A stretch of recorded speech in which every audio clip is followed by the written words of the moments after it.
Nous avons aimé des systèmes. Nous avons aimé, Seigneur, des pratiques. Nous avons aimé, Seigneur, de milliers. Nous avons aimé, Seigneur, de matériel. Mais personne ne nous a jamais aimés comme toi. Nous voulons, Seigneur, te dire, nous ne voulons que toi et toi seul. Car ton amour est profond. Ton amour est inconditionnel. Ton amour ne change pas. Tu as aimé. Voilà pourquoi tu es venu au milieu des hommes. Afin qu'au travers de ton amour, que celui qui était perdu soit sauvé. Que celui qui était perdu soit récupéré. C'est pourquoi ce matin, Seigneur, nous voulons te dire, nous t'aimons, nous t'acclamons et nous te célébrons pour tout ce que tu accompliras aujourd'hui encore. Dans le nom de Jésus, notre Seigneur et Sauveur. Et les rachetés disent Amen. Et les rachetés disent encore Amen. Pour vous qui nous suivez en direct sur Internet, nous sommes légèrement en retard par rapport à l'heure prévue. Mais la parole de Dieu accomplira sa mission dans le cœur de chacun d'entre vous. Voilà pourquoi l'Église vous salue et encore une fois vous souhaite bienvenue à la table du Seigneur. Est-ce que quelqu'un peut dire Amen? Rapidement, nous allons lire nos textes. Nous avons 3 textes à lire. Il y a Luc chapitre 11, verset 1 à 4. Exode chapitre 16, verset 1 jusqu'à 4. Et aussi Jean chapitre 6, verset 51. Je voudrais demander à 2 personnes. Nous savons Papa Alpha. Mais une deuxième personne peut se lever également pour faire la lecture. Comme ça, nous allons aller un peu plus vite. Merci. Gloire au Seigneur. Lisons la parole de Dieu dans Luc 11, 1 à 4. Amen. Jésus priait un jour en un certain lieu. Lorsqu'il eut achevé, un de ses disciples lui dit, Seigneur, enseigne-nous à prier comme Jean l'a enseigné à ses disciples. Il leur dit, quand vous priez, dites, Père, que ton nom soit sanctifié, que ton règne vienne. Donne-nous chaque jour notre pain quotidien. Pardonne-nous nos péchés, car nous aussi nous pardonnons à quiconque nous offense. Et ne nous induis pas en tentation.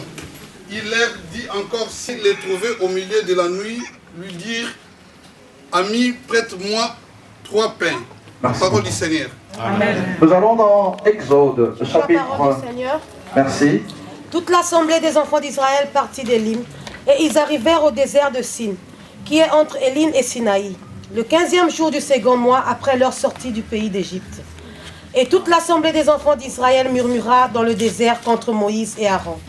Les enfants d'Israël leur dirent, que ne sommes-nous morts par la main de l'Éternel dans le pays d'Égypte, quand nous étions assis près des pots de viande, quand nous mangions du pain à satiété, car vous nous avez menés dans ce désert pour faire mourir de faim toute cette multitude.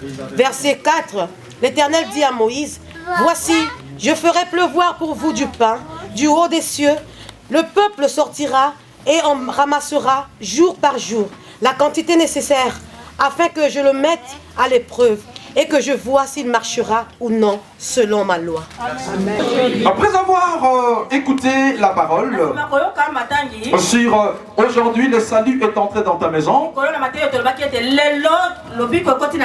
le dimanche passé nous avons vu aujourd'hui tu seras avec moi dans le paradis, et enfin donne-nous notre pain aujourd'hui. Donne-nous aujourd'hui notre pain quotidien. C'est ce que je veux dire. Mais bien aimé, cette parole, Jésus l'a dite dans la prière qu'il avait enseignée à ses disciples. Parce que vous regardez la parole de Dieu, vous allez vous rendre compte que c'était à l'occasion d'une prière que Jésus avait fait de côté. La Bible déclare, il s'est mis à l'écart. Il avait l'habitude de se mettre à l'écart. Parce que c'est très important de considérer une vie de foi dans la communauté, dans l'assemblée, mais avoir aussi une intimité personnelle avec Dieu. Il y en a qui n'ont que la vie dans la communauté et ils n'ont pas une vie à part avec Dieu. Ce que Dieu peut te dire en particulier, peut-être il ne te le dira pas dans l'assemblée. Voilà pourquoi je vais dire à quelqu'un, la vraie vie chrétienne dans l'assemblée, quel que soit le nom de votre assemblée, quel que soit l'emplacement de votre assemblée, dépend de ta vie spirituelle à l'écart. C'est-à-dire, si tu n'as pas une vie de prière, une intimité particulière avec Dieu, même si tu es au milieu de l'assemblée, tu seras facilement influencé. Tu peux facilement trébucher. Mais lorsque tu as tes racines enfoncées par une vie de foi personnelle, tu demeureras éternellement enfant de Dieu parce que tu ne dépendras pas de l'atmosphère, de la situation des gens, de la position des gens, mais tu tiendras compte de ta communion horizontale avec Dieu. Je veux dire particulière avec Dieu.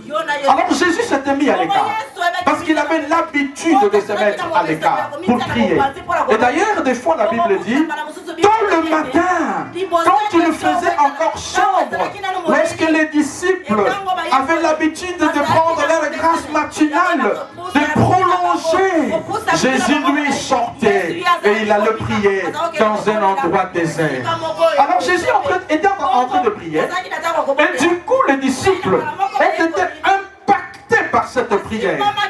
Ils ont été impactés par cette prière. Résultat, ils sont allés voir Jésus et ils lui dirent une chose.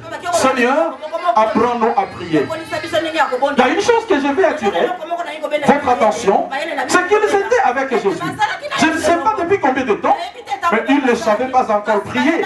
Comme pour dire, il y a des gens qui peuvent être longtemps dans l'église, qui peuvent être longtemps dans la foi, mais ils ne savent pas comment prier.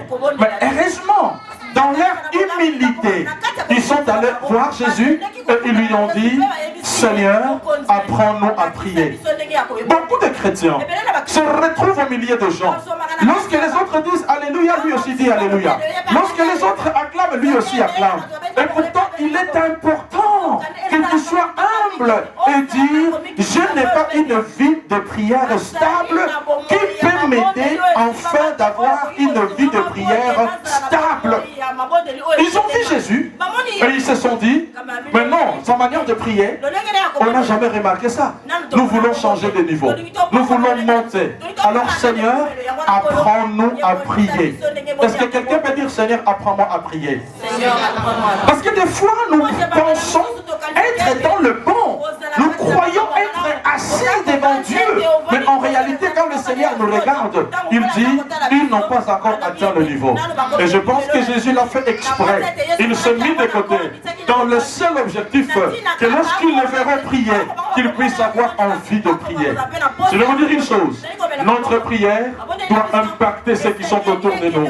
Notre prière doit affecter ceux qui sont autour de nous. Je veux dire à quelqu'un, tu peux même toucher la main de la personne qui est à tes côtés et dire, je te transmets la grâce de la prière. Je te transmets l'amour de Dieu. Parce que c'est ce que Jésus a fait. Jésus a impacté ses disciples. Il leur a donné envie de prier. Il leur a donné envie de chercher Dieu. Voilà pourquoi les disciples, ils ne se sont pas retenus. Ils se sont dit, Seigneur, mais apprends-nous à prier. Mais il y a une chose qui dit, apprends-nous à prier. Comme Jean-Baptiste a enseigné à ses disciples. Oh my God. Donc, en quelque sorte, ils avaient besoin d'être initiés. Ils avaient besoin d'être initiés. Comme Jean-Baptiste avait initié ses disciples. Bien-aimé dans le Seigneur, cette prière est la preuve que l'initiation avait une place importante dans la vie d'Israël. En quelque sorte, Dieu n'avait pas besoin des amateurs, mais il avait besoin de personnes. Dieu n'avait pas besoin de bricoleurs. Dieu n'avait pas besoin de gens qui bricolent. Dieu avait établi des principes et des règles de la manière à ce que toute personne puisse faire quelque chose. Voilà pourquoi Jésus a dit, l'heure vient et il est déjà venu où les vrais adorateurs adoreront le Père en esprit et en vérité. Comment peut-on adorer Dieu en esprit et en vérité? C'est parce qu'il y avait l'initiation. On apprenait aux gens comment marcher avec Dieu. Il y avait la loi de Dieu. Il y avait les règles de Dieu. Il y avait les principes de Dieu qu'il fallait observer. Voilà pourquoi les disciples de Jésus ont révélé encore une fois que Jean avait enseigné à ses disciples à prier. C'est ainsi que Jésus a fait comprendre à ses disciples comment est-ce qu'ils devaient prier. Comment est-ce qu'ils devaient prier. Est-ce que je peux bénir quelqu'un ce matin? Est-ce que je peux bénir quelqu'un ce matin? Mais bien aimé, Jésus est l'initiateur. Celui qui intronise les hommes et les femmes. Il intronise les hommes et les femmes. Qui t'a enseigné? Qui t'a initié? Jésus a initié ses disciples. Est-ce que quelqu'un peut dire Amen? Est-ce que quelqu'un peut dire Amen? Alors quand tu les as initiés, Jésus les a enseignés comment prier. Certes, c'était une formule. Mais c'est une formule qui englobe tout. Et nous savons que nous avons l'habitude dans nos maisons de répéter cette prière, de répéter cette parole. Je voudrais dire à quelqu'un, je voudrais dire à une personne que dans cette prière, nous allons voir quels sont les éléments que Jésus-Christ voulait enseigner à ses disciples. Premièrement, il dit, lorsque vous priez, dites notre Père qui est aux cieux. C'est-à-dire, vous devez commencer par localiser l'emplacement de votre Père.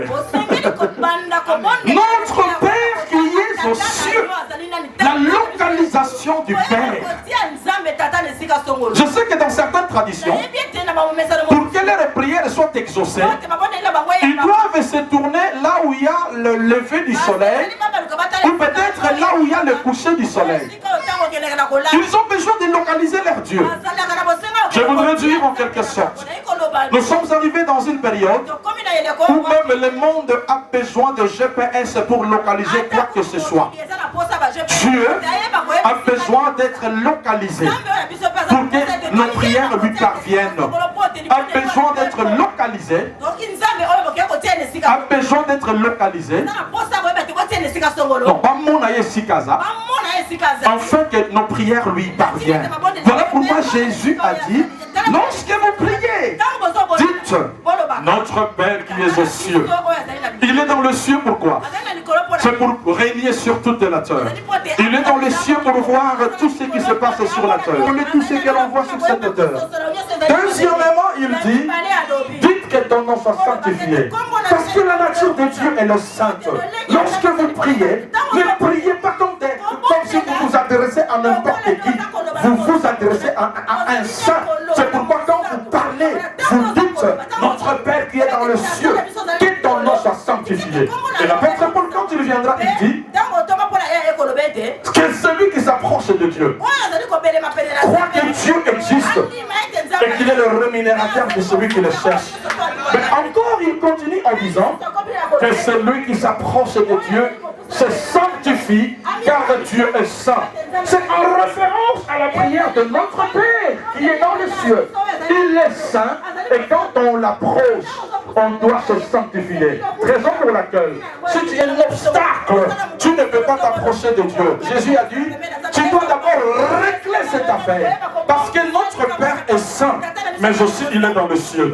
Troisièmement, il dit, quand vous priez, dites que ton règne vienne. Oh, le règne de Dieu. Vous savez pourquoi? Parce que la terre, elle est remplie du règne de l'ennemi. Le diable règne comme un lion rugissant. Il essaye d'implanter son règne par-ci, par-là. Mais si vous vous demandez que le règne de celui qui a sa demeure dans le ciel vienne sur la terre, c'est pour que ce règne règne marche avec vous. Je vais dire à quelqu'un, celui qui a appris à marcher avec le règne de Dieu, il sait que puisque tout genou fléchit devant Dieu, devant Jésus, et toute langue confesse qu'il est Seigneur, tu n'auras pas peur. Parce que tu sais que le règne de Dieu t'accompagne. Je voudrais dire à quelqu'un que le règne de Dieu t'accompagne. Que tu règnes là où tu es humilié. Que tu règnes là où tu es rabaissé. Parce que Jésus a dit que ton règne vienne. Mais il faisait aussi appel au règne de Dieu qui viendra s'installer sur cette terre dans la seconde ou dans la venue de notre chevet. Donc il avait déjà cette prophétie du retour et du règne de Dieu qui viendra chasser le règne de l'ennemi sur cette terre. Alors là je dis l'harmonisation de la volonté de Dieu. Mais bien aimé, il y a des fois où il n'y a pas l'harmonie entre ce que Dieu pense et ce que nous vivons sur la terre. Entre ce que Dieu a prévu depuis l'éternité, avant que Dieu ne vienne ici au monde, et ce que Dieu est en train de vivre dans le présent. Voilà pourquoi il a dit, non, lorsque vous demandez, vous devez faire attention, parce que le règne va venir. Il est dans les cieux, il est saint, mais il faut aussi que vous sachiez que la volonté de Dieu sur la terre, elle doit être conforme à ce qui se passe dans le ciel. Oh non, je ne comprends pas encore jusque là. S'il y a des personnes qui écoutent cette parole, que le règne de Dieu vienne, mais aussi qu'il y ait une conformité. Il faut que ça soit conforme. Il faut que ça soit identique. Oh, je veux dire à quelqu'un que tu peux répéter ma prière. Dites aujourd'hui, je veux que la volonté de Dieu, je veux que ma vie soit identique à la pensée de Dieu. Je veux que ma vie soit identique à la pensée de Dieu.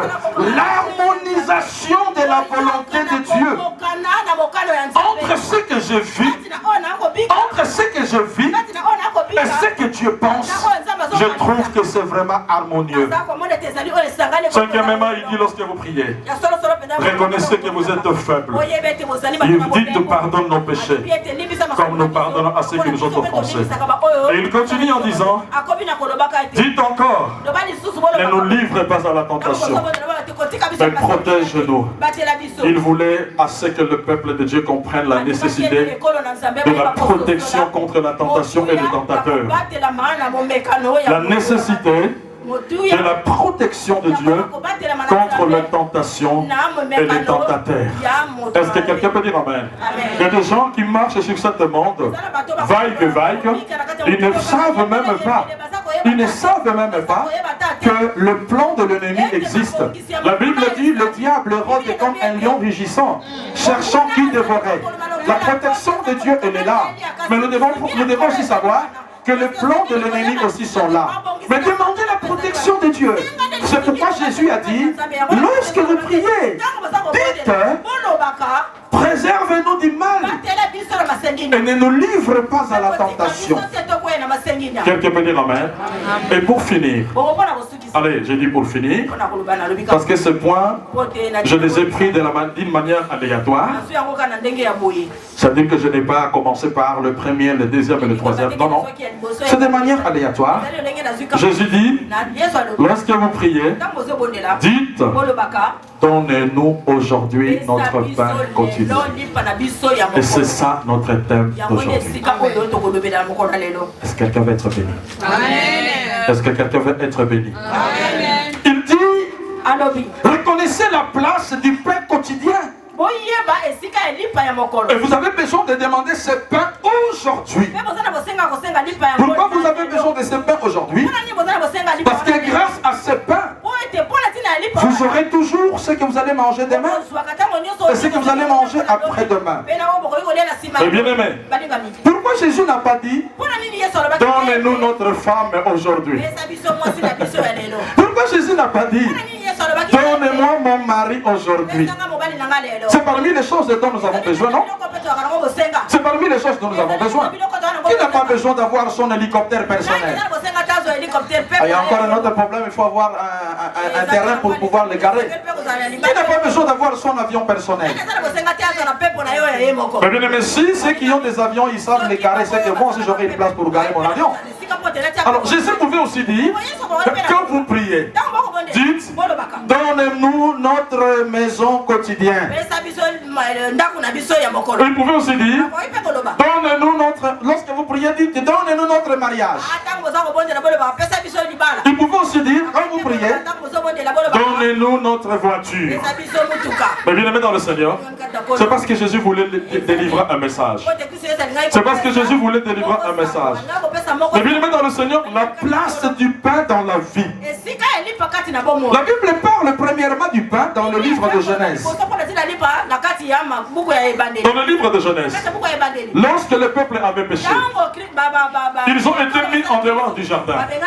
Alors là, le Seigneur a dit, c'est avec peine que tu trouveras ton pain. C'est pour la première fois que l'on parle du pain dans la parole de Dieu. Oh, je voudrais voir des hommes et des femmes qui aiment la parole.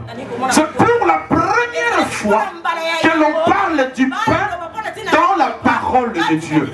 C'est-à-dire, tant que l'homme n'avait pas encore péché, certainement il mangeait son pain, il vaquait à ses responsabilités. Parce qu'au départ, Dieu avait demandé à l'homme de cultiver la terre. Donc, le fait d'assujettir la terre, de dominer la terre, au départ ce n'était pas une malédiction, mais c'était une occupation. Je veux dire à quelqu'un, il y a un moment où chercher de l'argent devient vraiment un combat, une malédiction. Mais il y a un moment où chercher de l'argent devient une occupation. Et ça n'a pas s'occuper dans Moussala parce qu'il est tellement bien. Il n'a pas besoin d'aller se casser la tête. C'est juste une occupation. Oui, chercher l'argent, c'est une occupation. Une occupation. Une malédiction. Quelqu'un peut dire Amen? Quelqu'un peut dire Amen? Est-ce que quelqu'un peut dire Amen? Je veux dire à une personne. Lorsque vous avez la chance d'avoir, je ne dis pas gagner ou bon, d'avoir 160 millions d'euros. 160 millions d'euros. Vous allez travailler. Mais bien aimé, vous n'irez pas travailler comme étant... Le travail ne sera pas une peine pour vous. Ça va être un plaisir. Parce que tu sors de ta maison, tu sais déjà que le bureau est déjà préparé. Tu vas signer les dossiers, que tes conseillers, tes hommes et tes travailleurs. Il y a un moment où travailler devient un plaisir. Mais après le péché de l'homme, travailler n'était plus un plaisir. C'était un corvée, c'était une souffrance. C'est pourquoi Dieu a dit, c'est avec peine que tu trouveras ton pain. Bien-aimé dans le Seigneur, il faut que notre bénédiction, il faut que la bénédiction de Dieu nous amène à considérer travailler comme étant non pas seulement un devoir mais un plaisir. Parce que là, nous vivons le résultat de ce que nous semons. Ah ben, moi je vois cette parole, je crois à cette parole. Je dis malade viens, je prie pour toi. Non pas pour que moi je te guéris, mais pour que celui qui a donné la parole te guérisse. Si tu n'es pas guéri, c'est le problème de qui? C'est le problème du pasteur, c'est le problème de l'apôtre, c'est le problème de l'évangéliste. Non, c'est le problème de Dieu. Voilà pourquoi je voudrais dire une chose.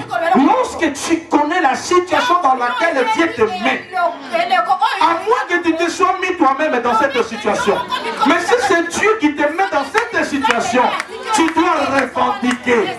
Tu dois revendiquer. Tu dois revendiquer. Apprends à rendre grâce à Dieu dans le malheur comme dans le bonheur, mais apprends aussi à revendiquer. Le peuple a revendiqué.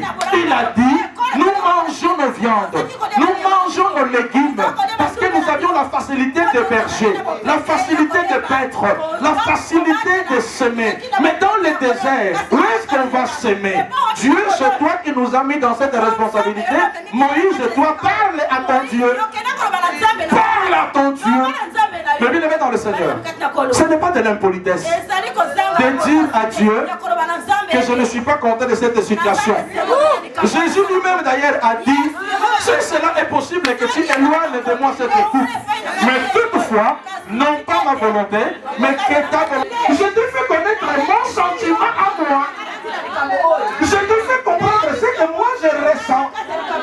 Tu peux nous rester seul pour obéir à ta parole. Mais maintenant j'ai besoin d'un homme. Maintenant j'ai besoin d'une femme. Donc à cause de toi je suis dans cette situation. Maintenant prends tes responsabilités. C'est à toi de faire cette situation. C'est à toi de régler ces problèmes. Est-ce que je peux bénir quelqu'un? Est-ce que je peux bénir quelqu'un? Si c'est par obéissance à Dieu que tu te retrouves dans cette situation, si c'est par obéissance à Dieu que tu te retrouves dans ce malheur, renvoie Dieu face à ses responsabilités. Ne sois pas comme Job. Il n'a pas cherché des ulcères sur sa peau.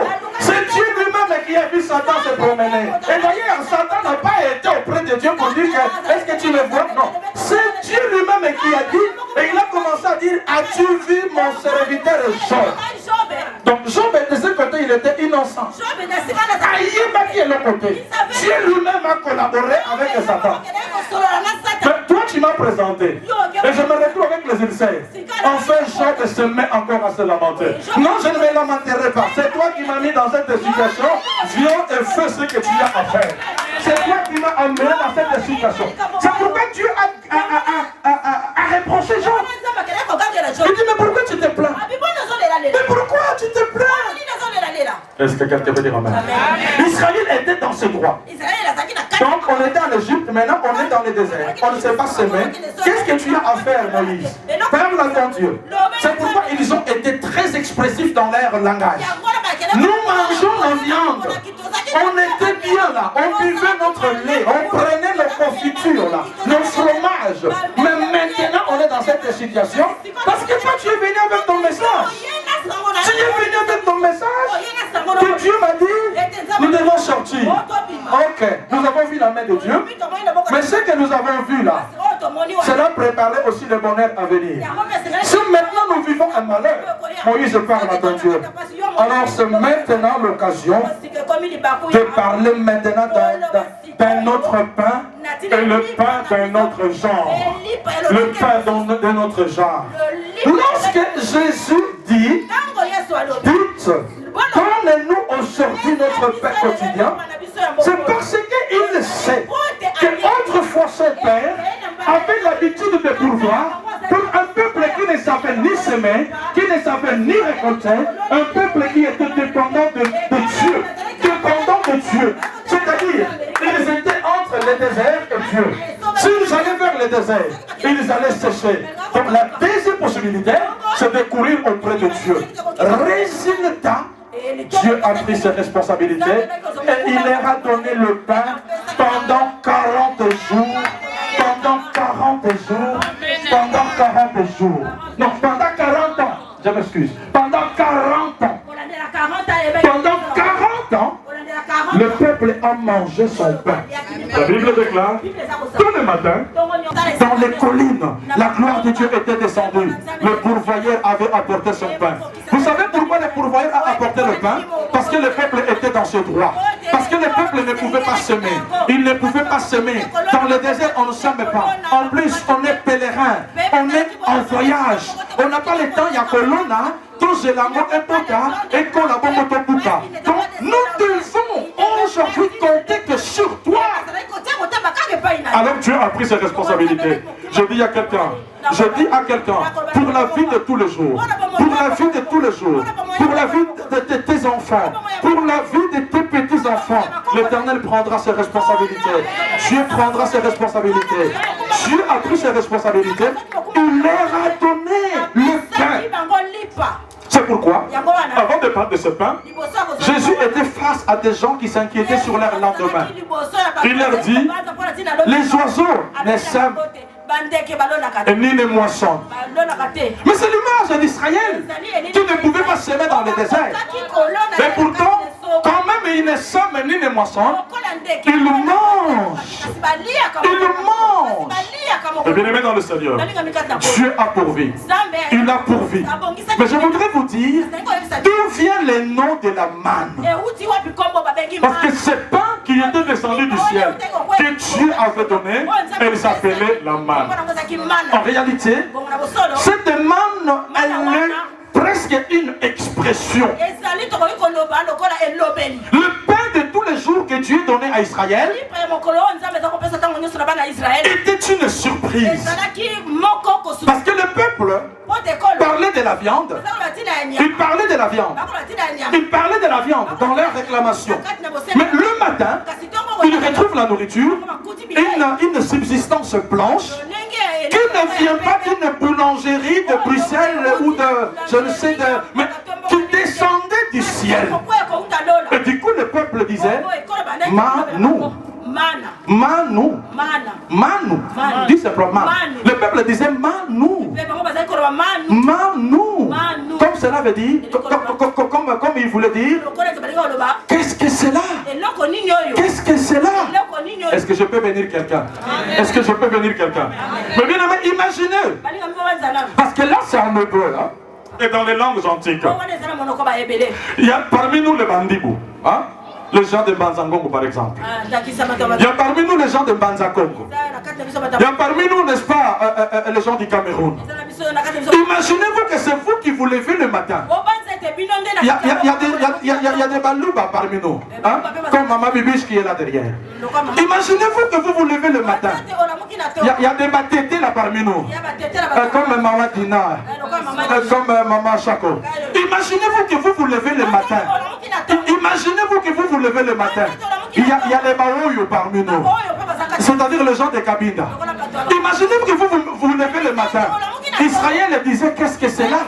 Et dans votre langue, qu'est-ce que vous direz? Dans votre langue, qu'est-ce que vous direz? Parce qu'en quelque sorte, Dieu les avait surpris. Dieu les avait surpris. Mais écoutez, en Kikongo, les gens allaient dire Oh non, est-ce que quelqu'un me comprend ce que je suis en train de dire? Non, quelqu'un n'a pas encore compris. Quelqu'un n'a pas encore compris. Est-ce que quelqu'un a déjà compris? Il y a parmi nous des gens qui parlent le swahili. Mais bien aimé dans le Seigneur, lorsque vous vous levez le matin, et du coup vous regardez, il y a les bandanas parmi nous. Lorsque vous vous levez le matin, et vous regardez une planchette, mais cette subsistance, elle est mangeable, elle est significative, elle peut remplir en quelque sorte. Ils ont demandé la viande. Ils ont demandé la viande pour... Je vais dire à une personne, Dieu sait ce dont tu as besoin. Le Seigneur sait ce qui te fait pleurer. Le Seigneur sait ce qui y est dans ton cœur. Le Seigneur sait ce qui amène l'amertume dans mon cœur. Le Seigneur sait ce qui te fait pleurer. Israël a pleuré pour la viande, mais peut-être que toi la viande ne te fait pas pleurer. Parce que l'abattoir est là et tous les kilos sont bradés tous les jours. Peut-être que Israël a pleuré pour la viande, mais toi tu n'as pas à pleurer pour tes vêtements. Parce que les soldes sont là et tu peux même aller ramasser à terre. Et donc Israël a pleuré pour la viande. Peut-être que toi tu n'as pas à pleurer pour la viande. Parce que toi, tu as la Croix-Rouge qui t'apporte à manger. Mais malgré ça, tes besoins ne sont pas exaucés. Tu as besoin de te lever un matin. Parce que tu as attendu un enfant pendant longtemps. Et que tu remarques que non, que tu n'as pas réglé. Tu remarques que non, que tu n'as pas réglé. Et que tu te dis, mais maman, dis-le en tête là. Nadi Kabonena. Tu te lèves le matin et du coup tu vois qu'il y a quelque chose qui se passe. Dis à celui qui est à côté de toi, la manne est en train d'arriver. La manne est en train d'arriver. Je veux que quelqu'un dise, la manne est en train d'arriver. Quelque chose qui va me surprendre, quelque chose qui va surprendre tous les gens autour de nous. Parce que la manne est une surprise. La manne est une édification. La manne c'est quelque chose de tenant. Quelque chose qui étonne. Quelque chose qui étonne. Regarde celui qui est à côté de toi. Dis à cette personne, bientôt la chose qui étonne va entrer en moi. La chose qui étonne va entrer dans ma maison. La chose qui étonne va entrer dans ma famille. La chose qui étonne va entrer dans mon église. La chose qui étonne va entrer dans mon maison. La chose qui étonne. La manne était les kio-kio. Mais il nana. Je voudrais entendre ça en swahili. Maman Chatou. Et kio en swahili, ça veut dire Nini. Quelqu'un peut dire encore amen? Est-ce que quelqu'un peut dire encore amen? Est-ce que quelqu'un peut dire encore amen? Je voudrais entendre ça Kimbala. Qui peut nous dire ça Kimbala? Lorsque tu te lèves le matin et tu ouvres dans ta boîte aux lettres, tu vois la chose que tu attendais. Tu vois le résultat que tu attendais. Tu vois le miracle que tu attendais. Le poste, la poste t'a amené cette chose. Alors qu'est-ce que tu dis? Qu'est-ce que tu dis chez les Mongos? Maman, est-ce que tu peux nous dire qu'est-ce que tu peux dire en Mongo? Dis-nous, dis-nous. Mais pourquoi vous avez honte de votre langue? Pourquoi vous ne pouvez pas dire votre langue? Allez-y, allez-y. Allez-y. Ah, tu le vois? Mais un chinechi. Interprète à mon oh, que le ciel exauce, parce qu'il y a quelque chose de nouveau qui arrive. Quelqu'un peut dire encore amen? Est-ce que quelqu'un peut dire encore amen? Mais bien aimé, ils étaient habitués à manger la viande. Et dans le désert, ils avaient le droit de dire à Dieu. Mais nous avons besoin d'un quelque chose qui nous étonne. Oh Dieu, Dieu Seigneur, étonne-moi. Dieu, étonne-moi. Dieu, étonne ma famille. Dieu, étonne ma maison. Dieu, étonne mes enfants. Vous savez, mes bien-aimés, un peuple affamé, ils n'ont pas de... On va les bananes du matin au soir. Ils ne comprendront pas. Parce que le ventre affamé n'a point d'oreille. Imaginez-vous, ils étaient là, tout autour d'eux. Il n'y avait que des ennemis. Ceux qui leur barraient la route. Ceux qui leur barraient la route. En quelque sorte, s'ils apprenaient que Dieu leur fait souffrir de faim dans le désert, qu'est-ce qu'ils diront? Mais ils avaient le droit de réclamer ce peuple. Ils avaient le droit de dire, mais non, Moïse. Là, on mangeait de la viande. Là, on mangeait de la viande. Mais cette fois-ci, tu dois faire quelque chose. Parce que ceux qui sont autour de nous, ils vont se moquer de nous. Alors Dieu dit, le juste tombe une fois, 2 fois, 7 fois, mais enfin l'Éternel le relèvera toujours. L'Éternel dit, il dit, mais non, le matin, ça peut être comme ça, à midi, ça peut être comme ça, mais je dois renouveler ma bonté. Je dois la renouveler quand? Chaque matin. Et Dieu a renouvelé sa bonté le matin. Lorsqu'ils se sont levés le matin, il y avait le kyo. En néerlandais, qu'est-ce qu'on dit? Qu'est-ce qu'on dit en néerlandais? What is that? Est-ce qu'il est déjà arrivé? Souvent on dit, qu'est-ce que c'est? Qu'est-ce qui m'arrive? En même temps on pleure. Mais Israël n'a pas dit qu'est-ce que c'est et en même temps ils s'est mis à pleurer. Ils appelaient leurs enfants. André, viens. Gershom, viens. Dina, viens. What is that? What is that? Quelqu'un peut dire encore amen. Alors je dis à quelqu'un que le belle surprise de Dieu vous rencontre. Que le belle surprise de Dieu vous rencontre. Que le belle surprise de Dieu vous rencontre. Mais bien aimé, je voudrais vous dire une chose. Le peuple a mangé le pain. Il en a mangé jusqu'à ce qu'ils sont arrivés prêts à entrer dans le pays où coule le lait et le miel. C'est-à-dire, notre Dieu est un Dieu qui calcule les trajets. Il calcule les trajets. Le pain de tous les jours ne peut pas s'arrêter tant que vous n'êtes pas encore arrivé au point d'entrer dans la terre promise.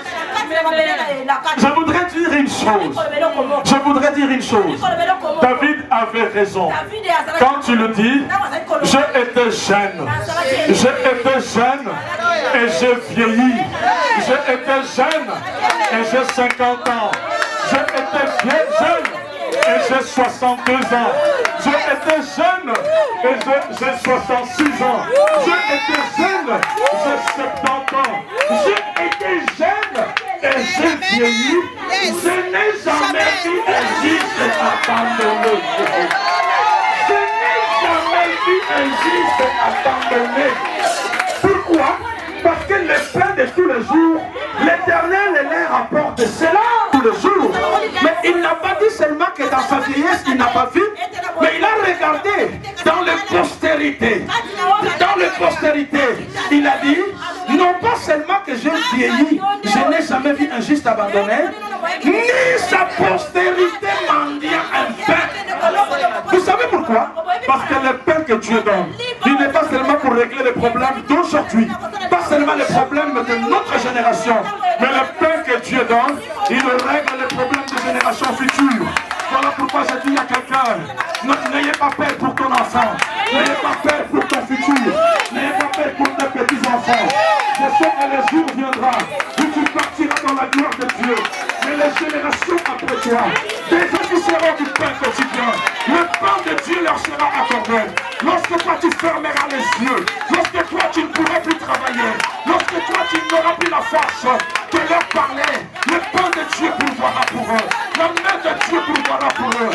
Vous savez pourquoi? Parce que dès qu'ils ont commencé à réclamer leurs droits, Dieu a dit, ils sont dans leurs droits, je leur donne le pain. Ils en ont mangé la première année, la deuxième année. Je vais vous informer que si ce voyage allait durer 50 ans, pendant 50 ans, ils allaient manger le pain. Voilà pourquoi je dis à quelqu'un, si Dieu t'a réservé encore 50 ans devant toi, pour que tu totalises tes 90 ans, ne t'inquiète pas pour tes 50 ans. Ne t'inquiète pas pour tes 50 ans. Vous savez pourquoi? Parce qu'il y a un Dieu. Parce qu'il y a un Dieu. Parce qu'il y a un Dieu. Les enfants, mes bien-aimés, je voudrais vous dire une chose. L'Éternel est le seul pourvoyeur. Ce jour-là, Abraham est sorti avec son fils. Le fils ne savait pas où est-ce qu'ils allaient. Mais Dieu avait une destination. Voilà pourquoi, mes bien-aimés, pour que Abraham appelle Dieu étant comme le pourvoyeur, c'est parce qu'il s'est mis dans une aventure avec son fils et ce fils ne savait pas. Mais quand ils sont arrivés à la montagne de l'Éternel, Dieu a prouvé. Je vais dire à quelqu'un, tu as déjà 40 ans, tu as déjà 30 ans. Pendant 30 ans, tu as vécu. Pendant 30 ans, Dieu s'est occupé de toi. Si tu as encore 50 ans de vie devant toi, en plus de tes 50 ans, tu feras 100 ans. Oh, gloire à Dieu. Mais les 50 ans qui restent là, la main de Dieu qui a donné le pain aux Israéliens, qui les a surpris lorsqu'ils ont dit Manou, lorsqu'ils ont dit What is it, lorsqu'ils ont dit Ekyotonkyonkyo, l'Éternel est Dieu, pourvoira pour tes 50 ans à venir, il pourvoira pour tes 50 ans à venir, il pourvoira pour tes 60 ans à venir, parce que c'est lui qui t'a gardé. Je vais dire à quelqu'un, la vie que tu as, ce n'est ni tes parents. D'ailleurs, tes parents te donnaient du foufou avec du mungwa. En réalité, mungwa m'a l'attention, mais yo, ça l'attention. Et pourtant, dans vos bébés, yo foufou. Mais bien, quand tu regardes tout ça, c'est là où tu comprends l'importance de la main de Dieu. Les parents sont morts lorsque tu avais 10 ans. Ils sont morts lorsque tu avais 10 ans. Tu pouvais payer tes études. L'Éternel a payé tes études. L'Éternel a pourvu. L'Éternel a pourvu. C'est pourquoi Abraham a dit à la montagne de Dieu, mon fils, ne t'inquiète. Ne t'inquiète, mon fils. À la montagne de Dieu, celui qui a donné de la manne, il pourvoira. Celui qui a donné de la manne, il pourvoira. Je dis à quelqu'un, il y a une maladie qui te dérange. Ne t'inquiète pas. Ton voyage est encore long. Tu ne mourras pas. La grâce de Dieu ne se limitera pas jusqu'à ce que tu atteignes la destination finale. Quand ils sont arrivés près de la destination finale, près de la destination finale, alors l'Éternel a dit, moi Dieu, jamais je laisserai passer quelque chose. Jamais je vais laisser passer les choses. Vous avez mangé de la manne. Vous avez mangé de la manne. Ça c'est vous qui l'avez mangé. Vos enfants n'ont pas encore vu de la manne. Ils ne verront pas de la manne. Alors Dieu dit à Israël, prenez de la manne, mettez-la dans l'arche de l'alliance. Il y a une chose qui est étonnée. Avant de vous parler du souvenir, il y a une chose qui est étonnée. Dieu avait dit, prenez la provision nécessaire pour chaque jour. C'est seulement le week-end que vous prendrez pour 2 jours, parce que le sabbat, vous ne pouvez pas aller chercher la manne. Et si vous en prenez de trop, la Bible dit la manne pourrissait. Elle sentait mauvais. Mais il y a une chose qui m'étonne. Lorsqu'ils ont pris la manne et qu'ils l'ont déposée dans l'arche de l'Éternel, cette manne n'avait pas pourri. Elle n'a pas pourri pourquoi? Parce qu'elle devait servir de témoignage aux générations futures. Je vais dire à quelqu'un, ce que Dieu est en train de faire avec toi, ça ne se limitera pas avec toi. Même ceux qui sont de loin entendront parler de cela. Ce que Dieu est en train de faire avec toi aujourd'hui, ce que Dieu est en train de faire avec toi aujourd'hui, ça ne se limitera pas seulement aujourd'hui, c'est pour des générations futures. Raison pour laquelle tes enfants parleront de ton Dieu, tes enfants parleront de miracles de ton Dieu, tes enfants parleront de ce que Dieu a fait dans ta vie. Les enfants de tes enfants parleront de ce que Dieu est en train de faire dans ta vie. Parce que notre Dieu est un Dieu de souvenirs, est un Dieu de souvenirs. Laisse-moi te dire une chose, ta guérison, les nouvelles de ta guérison, les nouvelles de ta guérison, on en parlera dans les générations futures. N'est-ce pas qu'aujourd'hui on parle de la veuve de Sarepta? N'est-ce pas qu'aujourd'hui qu'on parle des miracles de Anne? Je vais dire à quelqu'un, le miracle que Dieu a fait dans ta vie, la manne que Dieu te donne, la visitation de Dieu, elle ne concernait pas seulement cette génération, elle ne concernera pas seulement cette génération. Vous savez pourquoi? Posez-moi la question pourquoi. Parce que Dieu ne donne pas de biens périssables. Oh my God. Parce que notre Dieu ne donne pas de biens périssables. Ce que Dieu donne est un bien solide, est un bien éternel. Dieu ne donne pas de biens passagers. Ce que Dieu donne, ce n'est pas des biens passagers, c'est des biens solides. Voilà pourquoi, en référence à ta vie qui t'a donné, ce n'est pas une vie passagère, mais c'est une vie éternelle. Alors je dis à quelqu'un, on parlera de toi, on parlera de ton Dieu, on parlera de ce que Dieu est en train de faire dans ta vie. On parlera de toi. Est-ce que je peux bénir quelqu'un? Je suis là que pour bénir. Est-ce que je peux bénir quelqu'un? Laissez-moi vous dire une chose. Est-ce que je peux bénir quelqu'un? La manne qu'ils avaient reçue, le pain de tous les jours. N'oubliez pas. Donne-nous notre pain quotidien. Et donne-nous ce pain aujourd'hui. Dans le désert, ils ont mangé un pain. Ils en ont gardé les souvenirs. Mais vous savez, ce pain était un petit pain, une portion de la manne. Pour voir ce pain, il faut payer le billet. Aller jusqu'en Israël. Et d'ailleurs, les historiens nous montrent que avec tout ce qu'il y a eu de pillage et tout ça, l'arche dans laquelle on avait mis la manne, on ne retrouve pas l'arche originale. Il y en a qui disent que se trouve en Éthiopie. Il y en a qui disent que c'est quelque part à Rome. Dieu savait tout cela. Dieu savait tout cela.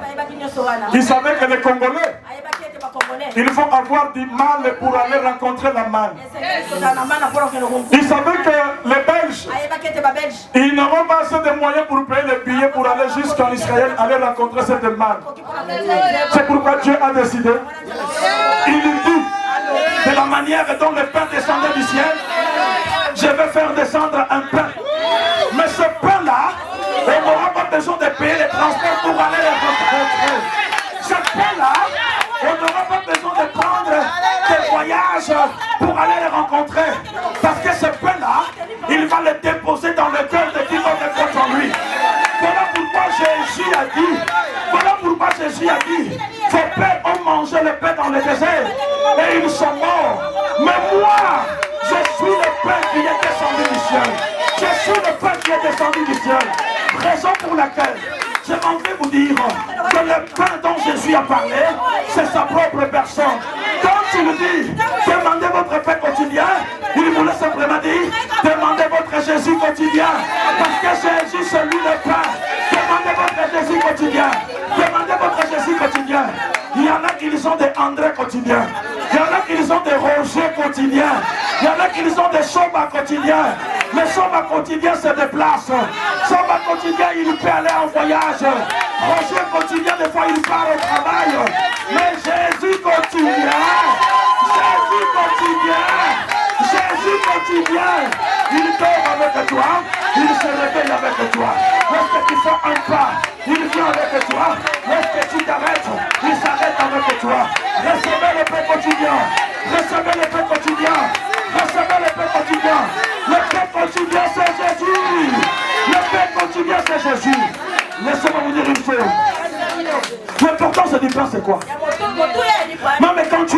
jeunesse, que c'est avec ton peine que tu verras ton Père. Mais bien aimé, c'est parce que l'homme a besoin de manger pour vivre. L'homme a besoin de manger pour vivre. Et si l'homme ne mange plus, il ne vivra plus. Je vais vous dire une chose. Jésus est comestible. Jésus est mangeable. Vous savez pourquoi? Parce qu'il est le pain. De la manière dont on a besoin de pain pour avoir de la santé, de cette même façon, nous avons besoin de manger Jésus. Le matin, déjeune avec Jésus. À midi, mange avec Jésus. Le soir, dîne avec Jésus. C'est ainsi que s'accomplira cette parole qui dit: donne-nous aujourd'hui notre pain quotidien. Amen. Que Dieu bénisse sa parole. Que Dieu bénisse sa parole. Lève-toi là où tu es. Lève-toi là où tu es. Lève-toi là où tu es. Les adorateurs, venez nous aider, nous voulons prier ensemble. Lève-toi là où tu es. Oh Jésus, tu es le Seigneur de gloire. Tu es le Seigneur de gloire. Tu es le Seigneur de Seigneurs. Tu es le roi de gloire. Nania.